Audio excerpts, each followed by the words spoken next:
சமீபத்தில் சிறை அப்படின்னு ஒரு படம் வந்தது தெரியுமா? கிட்டத்தட்ட எல்லாருமே பார்த்துருப்பீங்க. இப்போ ஓடிடியில் கூட வந்துருச்சு. திரைப்படத்தில் பார்க்காதவங்க, தேட்டரில் பார்க்காதவங்க அதில் கூட பாருங்க. ஒரு அருமையான ஒரு படம். ஒரே ஒரு வரி கதை தான். ஒரு காவல்துறையில் இருக்கிற சின்ன அதிகாரம் படைத்த ஒரு அதிகாரி, அவ்வளோதான். அவர் சின்ன ஒரு லெவலில் உள்ள ஒரு ஆஃபீஸர் தான். அவருக்கு இருக்கிற அதிகாரத்தை பயன்படுத்தி குரலே இல்லாத, அவனுக்குன்னு யாருமே இல்லாத, அவனுக்குன்னு எந்த ஆதரவும் இல்லாத ஒரு எளிய மனிதனுக்கு இவர் ஒரு உதவி செய்வார். அந்த சின்ன உதவி அவனுடைய வாழ்க்கையில் ஒரு மிகப்பெரிய மாற்றத்தையே உருவாக்கும்.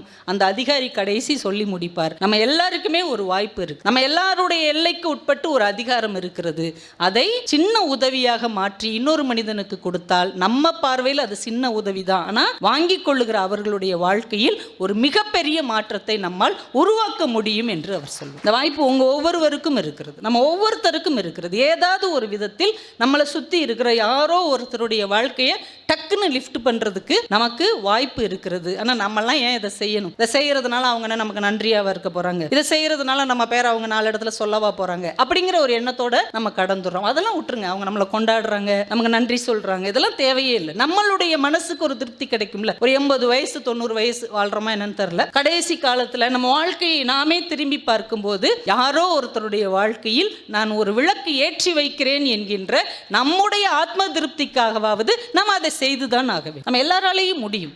கொஞ்சம் அதை வாழ்க்கையில இம்ப்ளிமெண்ட் பண்ணணும், அவ்வளவுதான்.